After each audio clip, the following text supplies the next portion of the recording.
Vlog sa isang araw, bihira po ito, no? Ang akala kong iva-vlog ko, yung detalye ng sagot ni VP Sara sa kanyang impeachment. Pero anyway, yan naman po ipapublish in full, no, ng mga pahayagan, kaya antayin na lang natin. Pero kanina may nakausap ako, no, at ito po ay unimpeachable source na nalaman kung anong kwento talaga dito sa pag-aresto kay Jinggoy. Well, naraman nyo na sabi na nga ni Jinggoy na siya ay sinabihan na kung ikaw ililipat sa minorya, ikaw ay mawawalan ng kaso. Pero ang hindi nyo alam, ang nagsabi sa kanya yan, walang iba kung hindi si Butod. Butod, butod, butod. Okay. Feeling senadora at feeling Diyos ang Butod. Abay, mantakin mo, siya nagmamando sa mga senador kung saan pupunta, kung sa mayorya at sa minorya. So siya mismo ang kumausap kay Jinggoy. At siya mismo nagsabi, ano ba, gusto mo bang kulong o gusto mo bang kalaya? Kung laya ka, lilipat ka sa minorya. Bakit naun siya? Actually, pumayag na daw itong si Jinggoy. Pumayag na si Jinggoy na ang susunod na Senate President ay si Cheese. Dahil ang gusto ni Butod, si Cheese. Ewan ko ba kung bakit napakalakas nitong si Cheese kay Butod, no? Kilala ko naman yan si Cheese since high school. Siguro naman hindi niya papatulan yung Butod na yan, no? But anyway, bagamat halatang halata na feel siya ni Butod, no? Pero in any case, pumayag na raw siya ni si Cheese. Ang problema, wala naman daw numero si Cheese. Dahil hindi raw pumayag itong si Tito Sen, at saka si Tuta Sen, at saka itong si Panfilo. So, ang sabi nila, dapat daw si Sherwin. Ang sabi naman ng karamihan, paano nga magiging Senate President ang Sherwin? Hindi nga abogado. Siya magiging presiding officer ng impeachment. Ano na lang ang sasabihin ng taong bayan sa kanila?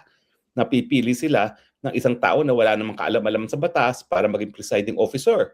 Nandiyan na nga si Ontiveros na talagang nagwawala, nagkakalat dahil kung ano nung ginagawa ay hindi naman alam ang batas. Gagawin mo bang presiding officer sa impeachment ang vice president, ang isang non-lawyer? Kaya nagalit na raw itong si Butod at sinabi, sige, kulong ka. Ang sa akin lang, mga senador, ba't naman kayo pumapayag na tinatrato kayo ng ganyan ng isang wala namang kahit anong mandato galing sa taong bayan? Hindi naman siyang hinalal na taong bayan at hindi naman mananalo yung asawa niya kundi dahil din kay BP Sara. Sana wag kayong magpatulak-tulak dyan sa Butod na yan. Mantakin mo, siya mismo ang kumukontak sa mga senador kung sino dapat maging Senate President nila. Anong karapatan niya? Ni barangay captain, di nga mananalo yan eh. Tapos, kung utos-utusan niya mga senador, ganun na lang. Wag naman po. Kaya ngayon, importante talaga yung sinasabi ni Alan Peter Cayetano, ang pinaglalaban niya, yung integridad, yung reputasyon ng Senado sa kasaysayan ng Pilipinas. Wag naman po natin na gawing parang doormat ng Butod ng isang tao na hindi mahalal ng bayad ang Senado.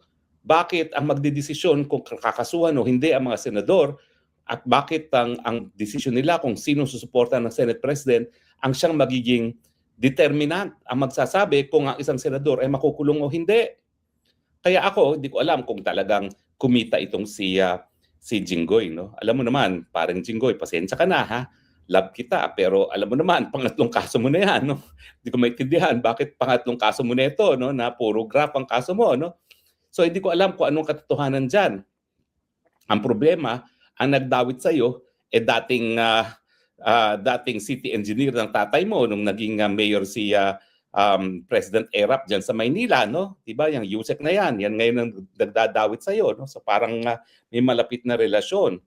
Pero sa akin, ang importante talaga, kayong mga senador, huwag yung papayagan yung mga wala namang mandato na maghari-harian. Senador kayo ng bayan. Yan yung sinasabi ni Alan Peter Cayetano. Pangalagaan nyo naman ang integridad at reputasyon ng Senado. Sinasabi nila na nasisira daw ang reputasyon ng Senado dahil kay Alan Peter Cayetano. Hindi po. Kung si Alan Peter Cayetano, siya na lang naninindigan laban dyan sa Butod na yan, laban dyan sa mga bangag na yan. At kinakailangan naman yung mayorya ng Senado kampihan ng taong bayan dahil yan po talaga ang balor ng Senado sa ating demokrasya. Sila talaga ang ating tinitingala na magdedepensa sa mamamayang Pilipino, lalong-lalo na kung merong mapag-abusong presidente at esposo na mapang-abusong presidente na mukhang mas mapang-abuso pa dahil nagpa-power tripping. Parang lahat na lang ang gusto niya luluhod sa kanya. Pwede ba yan? Wag naman po. Yan talaga ang dapat gawin ng mga senador. Protektahan yung kanilang institusyon dahil kung hindi, kung sila ay talagang sunod-sunuran lamang sa butod, wala nang silbi ang ating Senado sa ating demokrasya. Well, anyway, sa tingin ko naman, dapat malaman nyo ang totoong kwento dito tungkol kay Jinggoy, kaya minabuta kong ikwento na sa inyo. Pero ang ating moral lesson, talaga umaabuso na po yung mag-asawang yan. Talagang pati ang ating sistema ng batas, ating sistema ng katarungan, ginawa ng sandata para sirain ang lahat ng kalaban dahil ang gusto talaga nila, mapa sa kanila ang Senate President nang sa ganon, mapabilis ang pag-aalis kay Inday Sara Duterte bilang Vice President at pag wala na si VP Sara as Vice President, merong perpetual disqualification, hindi makatakbo.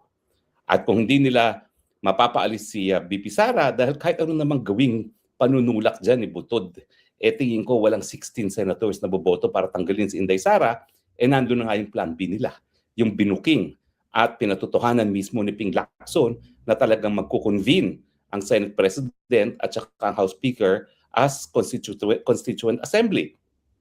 Kaya nga importante kay Butod at sa kanyang asawang Bangag kung sino ang Senate President. Kasi nga, wala namang buto-butuhan yan kung sila magko-convene as Constituent Assembly. Yan ay joint call lamang ng House Speaker at ng Senate President. So basta ang katapatan ng House Speaker at Senate President ay nasa Bangag at ang kanyang Butod na asawa, ay nako, magko-convene po yan at CONAS at magkakaroon talaga ng express train para sa CONAS na magkakaroon talaga ng term extensions sa lahat ng mga congressman at senatong at pati na sa nakaupong Bangag na presidente. Ang tanong, payag ba kayo Pilipinas? Antayin niyo pa bang maubos ang mayorya sa ating Senado? Antayin niyo pa ba na halos wala ng pag-asa ang sambayanan bago kayo kumilos? Sana wag naman po. Maraming salamat po at sa susunod nating advisory, abang-abang lang po kayo. Ito po ang Newsbox ng Bayan. As usual, nagsasabi, I love you Philippines. You're the only country